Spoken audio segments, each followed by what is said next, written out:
ಮಂತ್ರಾವಶ್ಯಕತೆ ಇದೆಯಾ? ಮಂತ್ರಾಲಯದ್ದು ಮನೇಲಿ ಇದೆಯಲ್ಲ, ನಾಳೆ ತರ್ತೀಯಾ? ಇಲ್ಲ ರೀ, ಪರ್ಸಲ್ಲಿ ಅಂತೂ ಸ್ವಲ್ಪ ಇದೆ, 3 ಮಂತ್ರಾಕ್ಷತೆ ಕೊಡು, ಅದನ್ನು ವೇಸ್ಟ್ ಮಾಡೋಕ್ಕೆ ಮನಸ್ಸಿಲ್ಲ ನನಗೆ, ಬಿದ್ದೋಗ್ಬಿಟ್ರೆ 3 ಕೊಡು ಸಾಕು ನನಗೆ ಅಂತಂದೆ.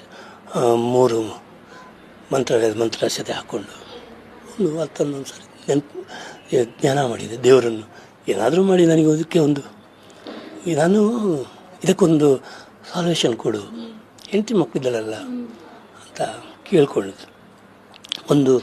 ಕೇಳ್ಕೊಂಡು ಒಂದು ಸ್ವಲ್ಪ ಹೊತ್ತಿಗೆ ಈ ಡಾಕ್ಟ್ರು ವಿನಯ್ ಹೇಳಿದೆ, ನಾನು ಅವಾಗೆಲ್ಲ ಹೇಳಿದ್ದೀನಿ.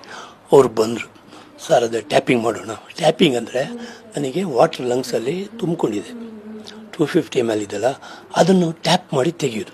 ಸೂಜಿ ಕಳಿಸ್ತಾರೆ, ಬೆನ್ನಿಂದ ಇಲ್ಲಿಗೆ ಕಳಿಸ್ತಾರೆ, ಟ್ಯಾಪ್ ಮಾಡಿ ತೆಗಿಬೇಕಿತ್ತು. ಆಮೇಲೆ ಹೋಗ್ಬೇಕು ಸರ್. ಸರಿ ಆಯ್ತು ಸರ್, ಹೋಗ್ತೀನಿ ಸರ್. ನಿಮ್ಮದು ಕ್ಯಾನ್ಸರ್ ಡಾಕ್ಟ್ರ್ ಇದು ಸುರೇಶ್ ಬಾಬು,